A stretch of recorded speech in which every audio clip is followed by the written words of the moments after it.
really make us humans think when we listen and speak to each other.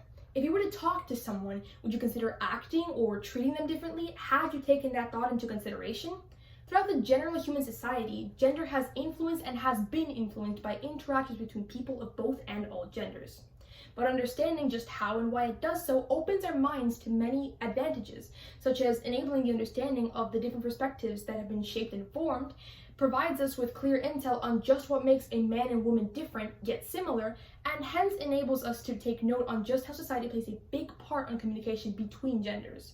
Today, I want to share to inform you all on the differences between said genders regarding communication, the stereotypes they take on people's perspectives, and how society has poisoned our mindsets, how equality matters regardless of gender. This is Gender in Society. My name is Jayrick Almodovar of Interpersonal Communication class, taught by Professor Gaithwaite. I am female. But why would I say that? It doesn't really matter whether I'm a guy or girl, so long as I relay this message my way. Knowing who I am and what I am brings me to my first point, gender stereotyping. Gender stereotyping is common in genders and relationships between people. For example, women are inferior to men as men are superior to women. This ratio is often debated. The female gender tends to bring up the stereotype of weakness, which undermines a woman's capability of power and independence. Women usually take responsibilities that make them more emotionally vulnerable. These misconceptions are not all true, and they don't qualify for every woman. Women tend to be children nurturers, but it's not always like that.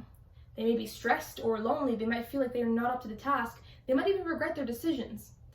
Dr. Bob Wright's article titled "Sick of Mansplaining: How Gender Roles Influence Communication," published on December 27, 2017 in Wright Foundation, a website for debatable topics to be shared, states that not only are motherhood ideas false, but they set unrealistic expectations for women and men.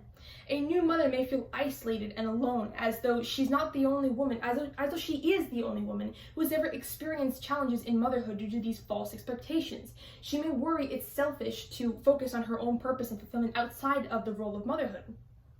It's overwhelming for a woman to experience this hardship when such a task is entrusted to her by society's expectations. This is not only the case for women, but for men as well. They are more often stereotyped as the power gender, of strength and independency, and are overall more sought out. Generally, men give off an assertive vibe and look down more on women. Hence, this stereotype, boys do not cry. They're not robots. Emotions don't make people, or men for that matter, weak. They don't just trek the world with high expectations and expect to be cold and direct. These stereotypes are not fair to men, as they are just as much as humans as women are, meaning that relying on them for everything is also not correct. Men provide for women. They're not tools that can make needed items fall out of the sky just because they're more capable of jobs or whatever. Women are capable of that too. In fact, that role is sometimes reversed, and some do not accept that.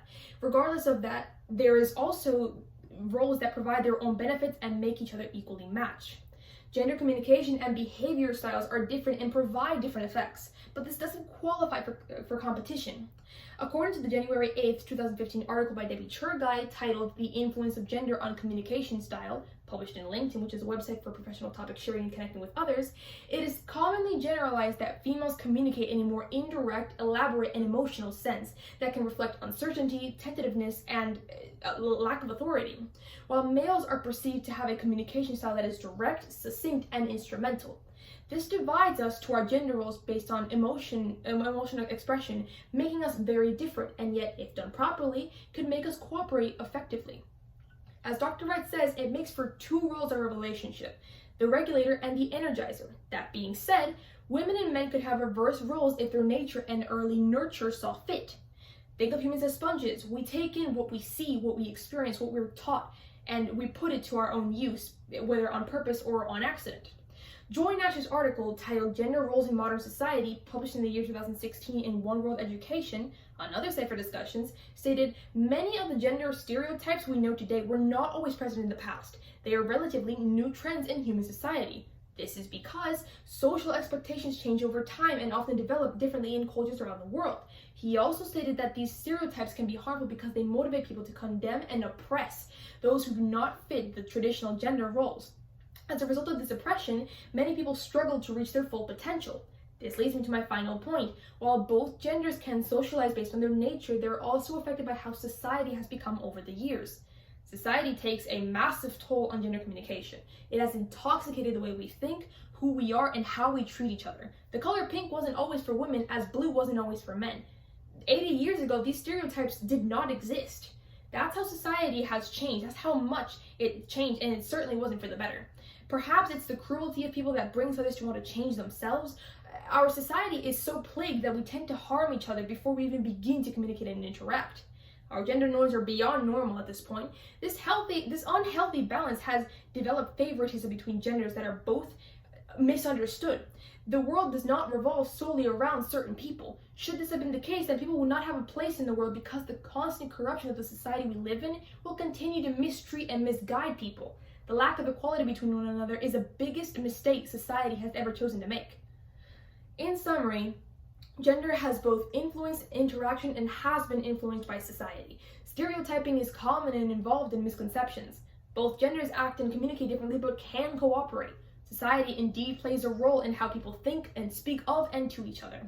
There is no gender identity behind the expression of gender. Identity is performatively constituted by the very expressions that are said to be its results. Judith Butler, thank you.